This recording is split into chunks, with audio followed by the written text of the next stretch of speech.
Today's episode of the More You Know podcast is brought to you by CrowdQuestion, a brand new social communication platform focused on connecting crowds to bring everyone closer to their community, as well as enhancing any occasion. Rather than being a social media platform focused on content and advertising, they're focused on communication and connection. Learn more about the platform and download the app free at crowdquestion.com.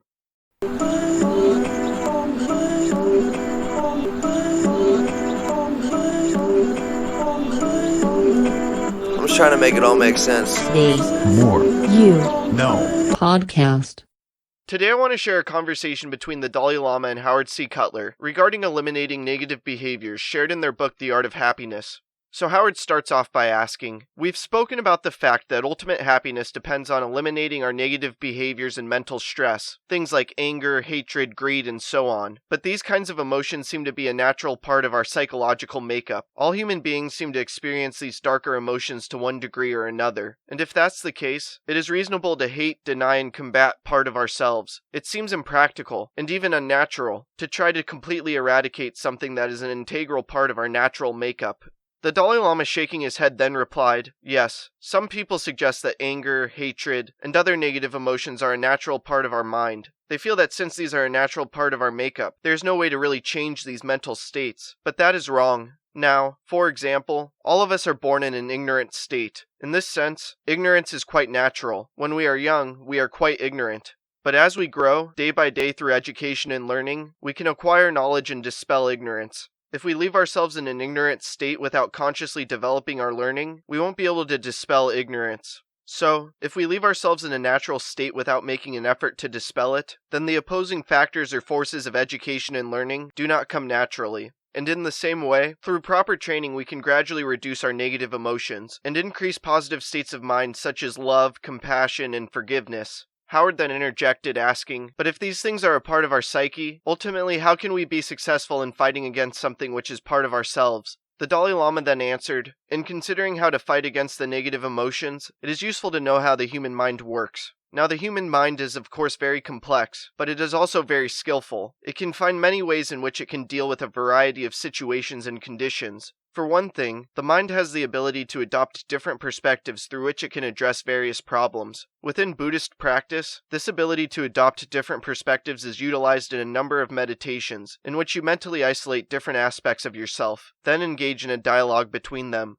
So, although negative traits such as hatred and anger are a part of your mind, you can engage in an endeavor in which you take your anger and hatred as an object, and do combat with it. In addition, from your own daily experience, you often find yourself in situations which you blame or criticize yourself. So here also, you engage in a kind of dialogue with yourself. In reality, they are not two distinct selves, it's just the one continuum of the same individual. But still, it makes sense to criticize yourself, to feel angry towards yourself. This is something that you all know from your own experience. So although, in reality, there's only one single individual continuum, you can adopt two different perspectives. To expand on this point, it may be quite helpful to reflect upon the various aspects of one's own personal identity, each different perspective within each person's individual identity. What this indicates is that when we conceptually relate to something, we are capable of looking at one phenomenon from many different angles, and the capacity to see things from different angles is quite selective. We can focus on a particular angle, a particular aspect of that phenomenon, and adopt a particular perspective. This capacity becomes very important when we seek to identify and eliminate certain negative aspects of ourselves or enhance positive traits.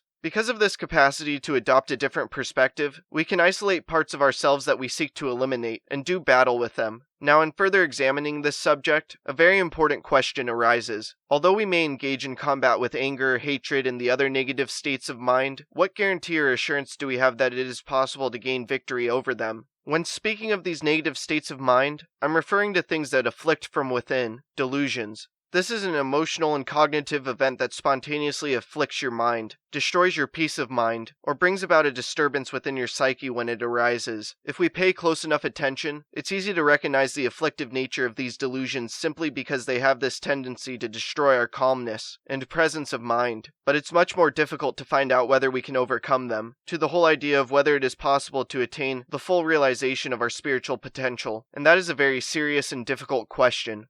So, what grounds do we have to accept that these afflictive emotions and cognitive events or delusions can ultimately be rooted out and eliminated from our minds? In Buddhist thought, we have three principal premises or grounds on which we believe that can happen. The first premise is that all deluded states of mind, all afflictive emotions and thoughts, are essentially distorted, and that they are rooted in misperceiving the actual reality of the situation.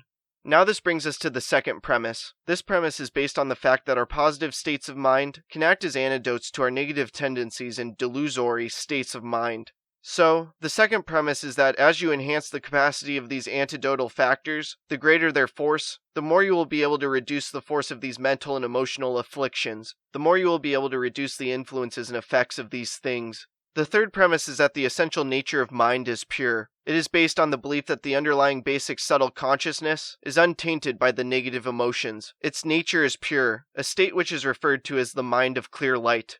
So it is on these three premises that Buddhism accepts that the mental and emotional afflictions ultimately can be eliminated through deliberately cultivating antidotal forces like love, compassion, tolerance, and forgiveness, and through practices such as meditation.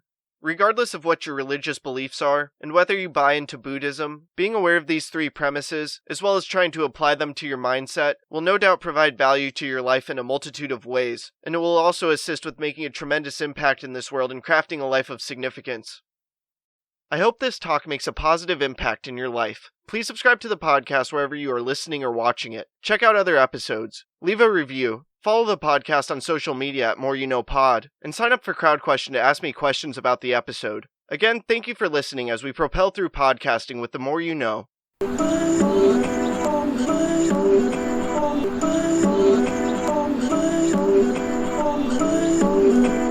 just trying to make it all make sense. The More You No Podcast.